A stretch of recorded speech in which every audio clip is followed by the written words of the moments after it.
A Merry Christmas to all of you at home. Scanning for audio.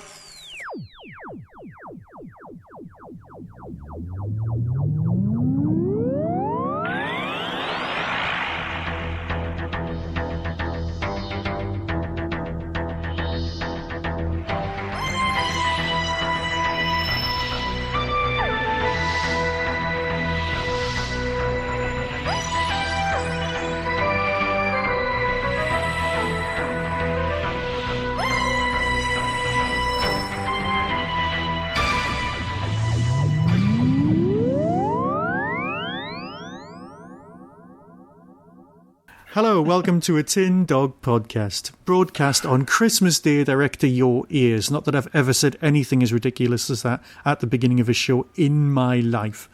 But I am a bit excited because I'm not alone.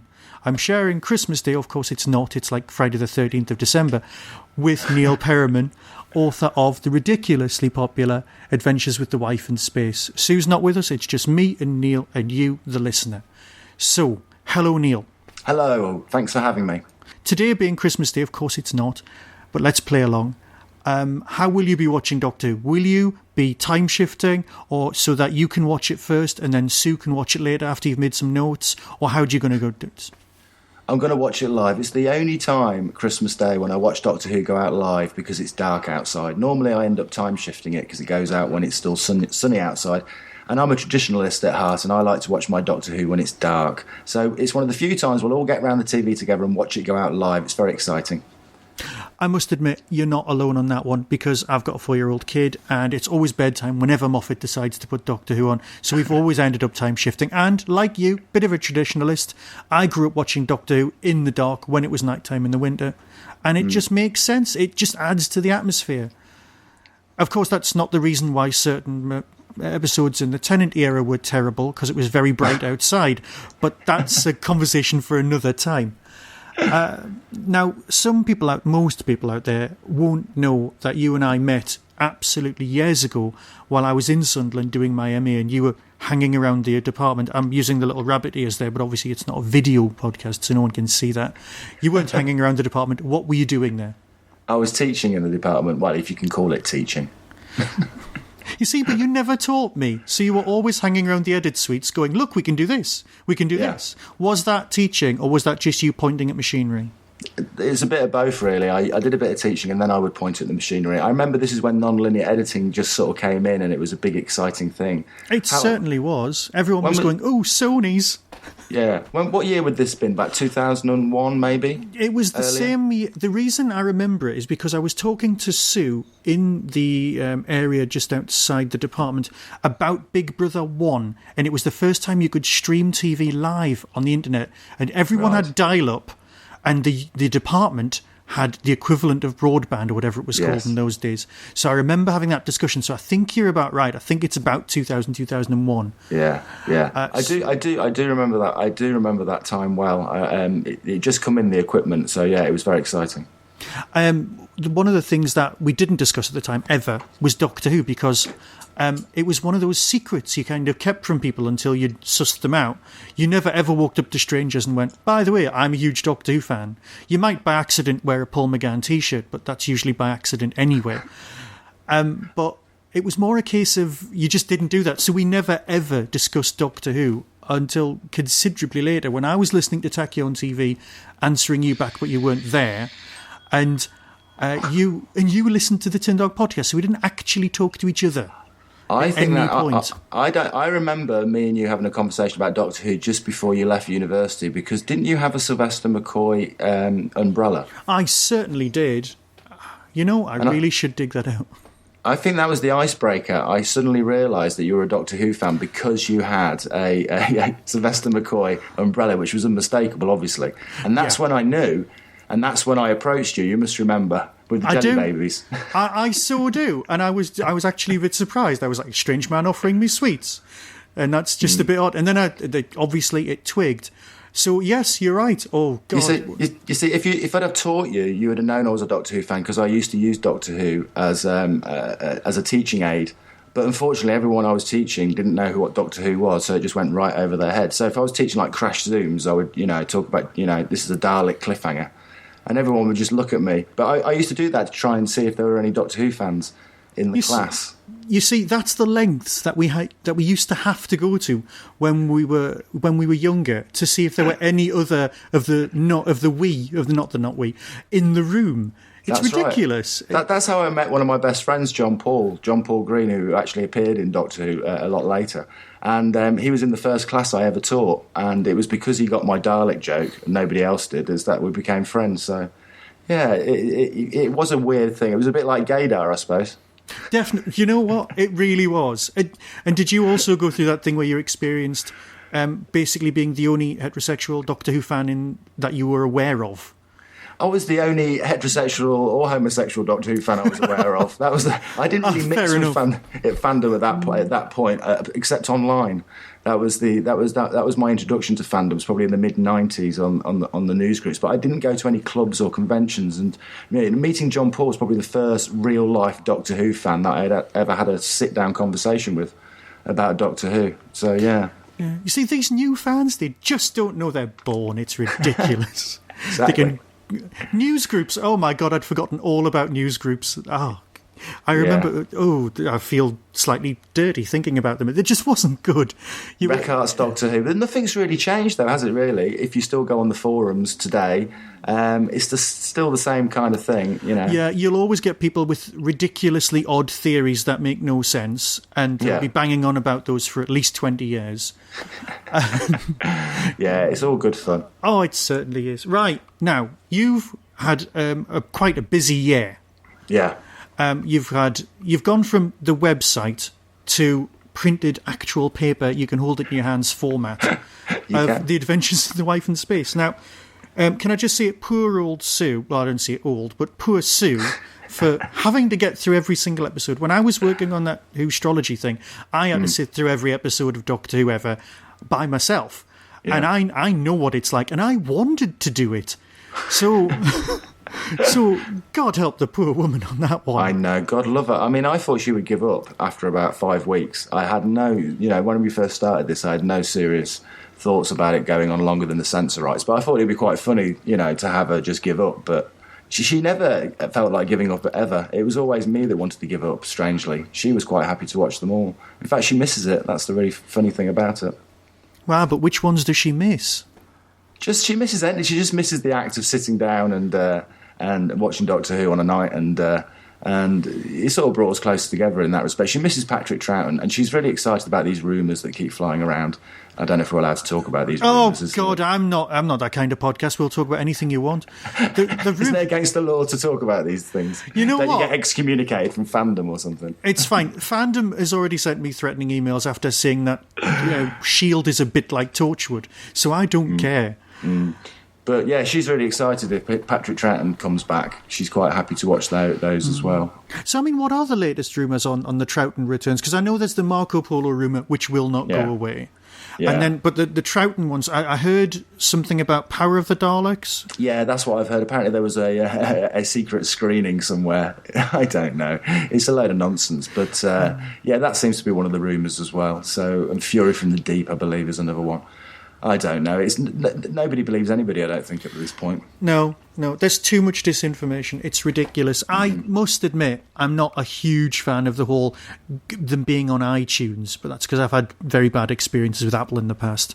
And I would rather they came out and said, look, we've got these, we haven't got any more, keep looking, and you will have them eventually, rather than all the rumours going around and then them giving us two and going, oh no, there's more rumours or not. I would just want them to go, look, it's the anniversary year, we've got these, you will get them, don't worry, we're not going to burn them. Again. You can have them. I think it would be much cheaper because they all went in a skip. Can we not just get the money together and find the tip where they went and dig it up? Well, you see, I secretly dread every time there's a missing episode rumour because every time a missing episode comes back, it puts the blog and the book out of date. So, completely. I totally understand. Or you have to go back and watch them again and stick something else on the blog. Exactly. So it never ends. So I'm quite happy for them to wait a couple of years. So how did you approach Sue and go, you know what we could do? We could watch them all. Because there's a lot of people out there who'd be really interested in knowing how they persuade their loved ones to watch Doctor Who. Do you know what? I do remember that. I remember it vividly. I remember we were sitting down. The one show was on. I remember there was nothing on telly. I had a sudden compulsion to watch Doctor Who. I decided I was going to watch it all from the very beginning. And the reason I decided this was because I'd read Toby Haydock and Rob Shearman's book, Running Through Corridors.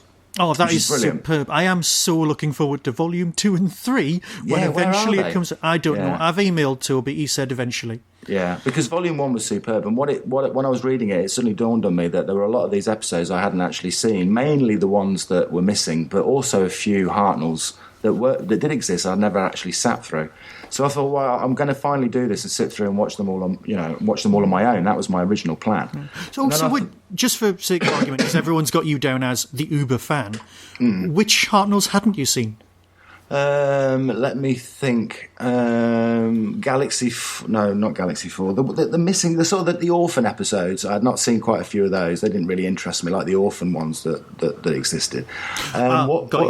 Yeah, Reign of Terror. I'd never sat and watched the existing episodes of the Reign of Terror. There's just a few here and there. That VHS was notoriously difficult to track down when it came out.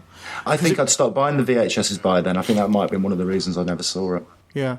And the gunfighters, I don't think I'd ever seen the gunfighters all the way through either. So there were a few bits and bobs I hadn't seen. So yeah, I thought I'm going to sit down and watch them all, finally. What kind of fan am I?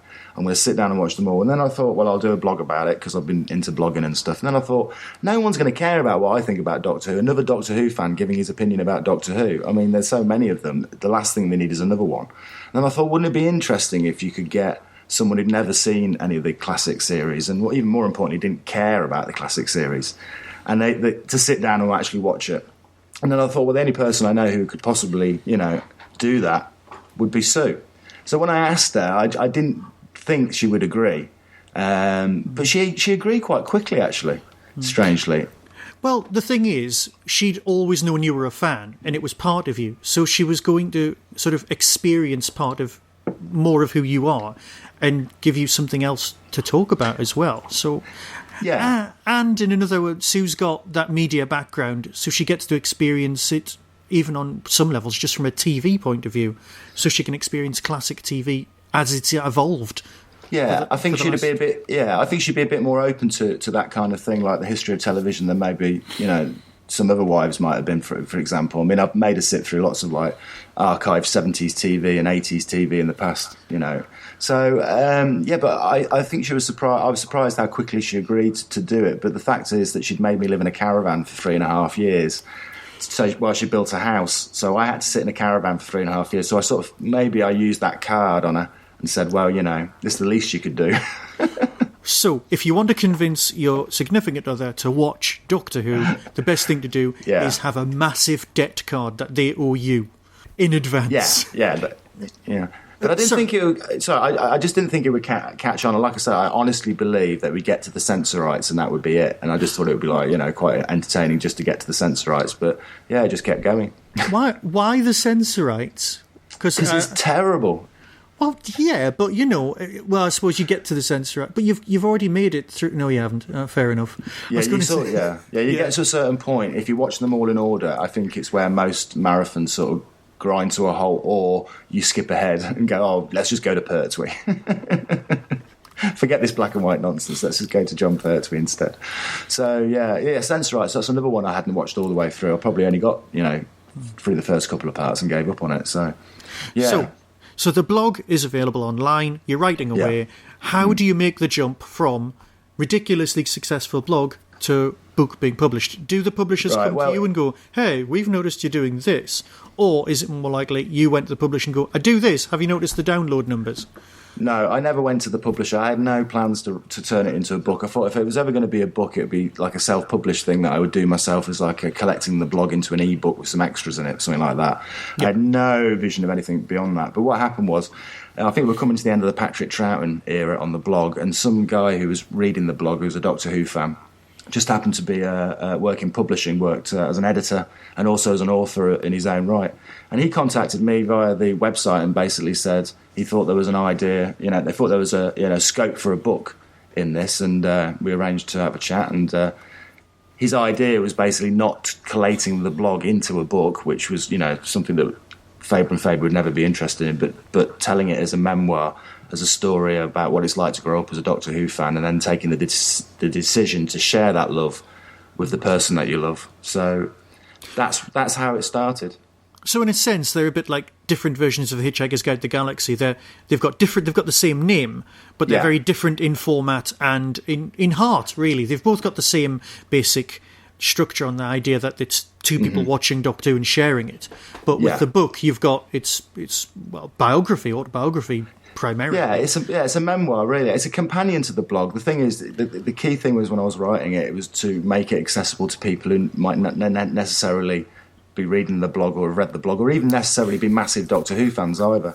So that was the challenge, to try and appeal to the people who like the blog and give them something that they hadn't had before, and at the same time trying to appeal to the new audience as well. So it's quite tricky to try and get that balance. So how did you go about doing that? I mean, you're right. It's a very, very tricky thing. Sort of going, oh, are you a Doctor Who fan? Well, because we always get the references, that's fine. But it's like making somebody watch the 5 Doctors-ish reboot, and who know a bit about Doctor Who, and they just sort of sit there nodding. So how did you go about putting yourself into that position? It was really tricky. It took a long time to find the structure for the book. It went through a lot of different revisions. There was a point when there wasn't going to be any extracts from the blog in the book whatsoever at one point, and another point it started in 1993, another point started when I was born. It was all over the place until I found the right structure to do it. But it was the first third of the book is basically telling the story of what it's like to grow up with Doctor Who. So if you're not a Doctor Who fan, you can still pick up those general feelings of nostalgia of what it's like to grow up and go to school and all the rest of it. So I hope there's sort of in-jokes for the fans to get, but if you're not a huge fan, you'll still find some enjoyment in it. But yeah, it was really tough to know the balance, because I kept thinking, who's going to care about the book me? The book itself is ridiculously good. You can't praise it enough. If you've got, and I'm talking to listeners here, if you've got any book tokens for Christmas, or you didn't get something, or you're taking something back to the shop because you got 2 copies of, I don't know, The Vault, go into the bookshop or send it back to Amazon and get this. Right, I genuinely can't recommend this enough. Oh, you're so sweet. The check's in the post. Well, that's fine. There's going to be, however, there are going to be some people who, like me originally, was going, what I want to read is a version of the blog that I can read on paper. Yeah. Now, obviously, that's not going to exist, but it all exists electronically. Yeah. So there was talk at the beginning of you doing this as a Kindle thing of just that. Yeah. Of just the blog. Yeah. So would you ever consider going back and just doing it as or do you think that might distract from sales? Well, the plan is to do that. The plan is to release 3 volumes. There'll be the 60s, the 70s, and the 80s. It'll be about 500,000 words in total. So each book's probably about 150 to 200,000 words. But the thing is, you're absolutely right. I can't actually sell them yet, because if I do, it's going to confuse the sales of this book. So I have to wait for this book to sort of do its thing. And once that's finished, then the plan is to release these ebooks. And there might even be a limited print run as well, and depending on any demand. So, yeah, it will happen eventually. So that's exactly what we wanted to hear. Now, there's a few more things I did need to discuss. Tachyon TV, I'm guessing, well, it's not dead in the water, but is it ever going to come back? Because those commentaries are amongst my favourite podcasts. I know they're still out there to download, but there's new episodes coming along all the time. And a special anniversary edition of the Tachyon TV, watching the anniversary special. I was expecting it. I honestly was. Well, the thing is, I think me and John Williams, he's writing a book at the moment about Mac Hulk, and he's sort of going through the ringer with that. So I think we're both completely Doctor Who'd out. And I think if we ever did come back and do anything, I don't know if it would be about Doctor Who. I don't know. I think we've run out of things to say about it. And the thing is, I was thinking about coming back and doing some podcasts, and then I listened to TV Cream's 50 Greatest Doctor Who Moments. I don't know if you've listened to it, but it's the greatest Doctor Who podcast I've ever heard in my life. And I just thought, there's no point even trying to compete with this. It's just very, very funny, very insightful, brilliantly produced. And I just thought, well, there's no point, really. So I don't know if Tachyon TV will ever come back. Watch this space. New projects. It has been mentioned, and I know you've bought the site for Blake, The Adventures of Blake 7 and the wife. Is that definitely still on the cards? Yeah, that's definitely happening in January. Because I think 56 episodes, that's really not a problem. It is 56, isn't it? 52. 52. Yeah. Even easier. Even easier, yeah. It shouldn't take. It should take about 6 months if we did two. If we do 2 a week, it should take about 6 months, and we're quite looking forward to it because, again, Sue's never seen an episode of Blake 7. That I just cannot believe. I genuinely cannot believe that she's never seen Blake 7. How did you grow up and not catch Blake 7? What was she doing? Playing out? Well, she's a little bit older than us, so I think she was having a real life. No, I'm going to have to check up on that on Wikipedia when I finish this. She was out drinking, probably. Drinking? A real life? Good Lord. Yeah, that's what she was doing. How did you catch yourself a real person? I know, it's incredible, isn't it? Now, there was also the cultural exchange, shall we say, where you had to go to the football matches of Newcastle. Now, all of the females in my family, my mother and my sister, are gigantic Newcastle United supporters. Yeah. And I can't even handle being in the same room as football being on. Mm-hmm. And I've never understood it. They've always said, but it's so exciting. And I've gone, well, it's got no narrative structure. And I know how long it's going to last. And everyone will be miserable once it's finished, at least. Yeah. So I don't know. It's like certain episodes of Doctor Who, I guess. But it never appealed to me. So how did you handle that? Or were you a lot more open to it?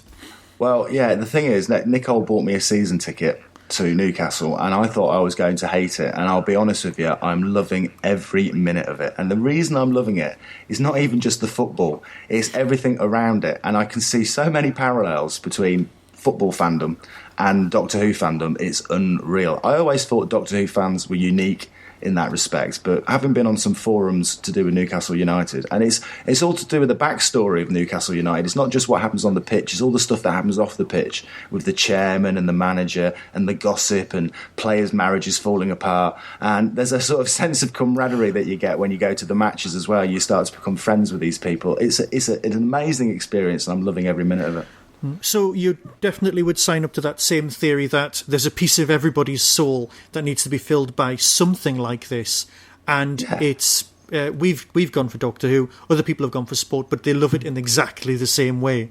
Yeah, I think everybody's a fan of something, and everybody, you know, gets excited by something, and I'm sure there's forums for everything, exactly the same as these. Except, of course, it's more socially acceptable to go into a pub wearing a Newcastle United black and white strip top. Oh, well, you say than it would be in a Starfleet uniform. Well, you say that, but I have quite a few replica shirts that Nicole's bought me, and because I don't live in Newcastle, I cannot wear that shirt. Oh God, no! I've just realised whereabouts you do live. You couldn't possibly wear that. No.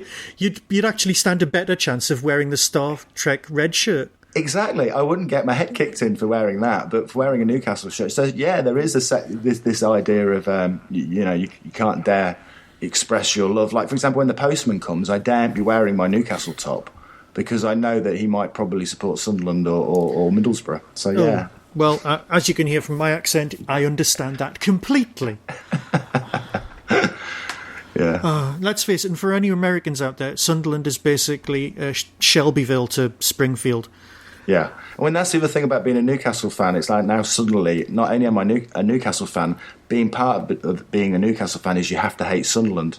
And you get a lot of pleasure out of the fact that at the moment Sunderland are the bottom of the league. And it's almost as exciting for Sunderland to lose a match as it is for Newcastle to win a match.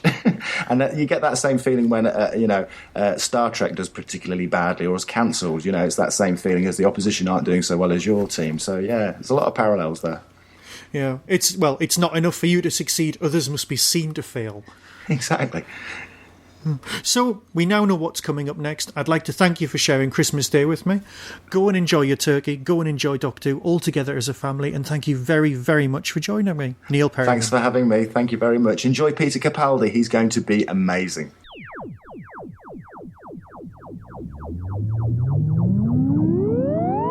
You've been listening to the Tin Dog Podcast. Doctor Who is the property of the BBC and no infringement is intended. To contact the show or to find out more about Whostrology and my other works, click on the links on the Tin Dog Podcast homepage. Why not follow Blue Box Messiah, all one word, on Twitter to keep up to date with tour dates of my forthcoming Doctor Who comedy play. The Tin Dog Podcast is a founder member of the Doctor Who Podcast Alliance.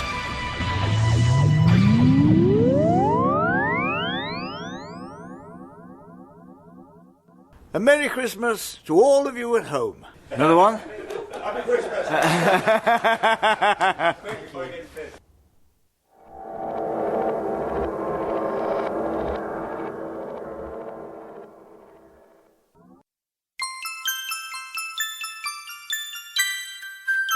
It's the 50th anniversary. Last year, you promised yourself you'd get a copy of Whostrology.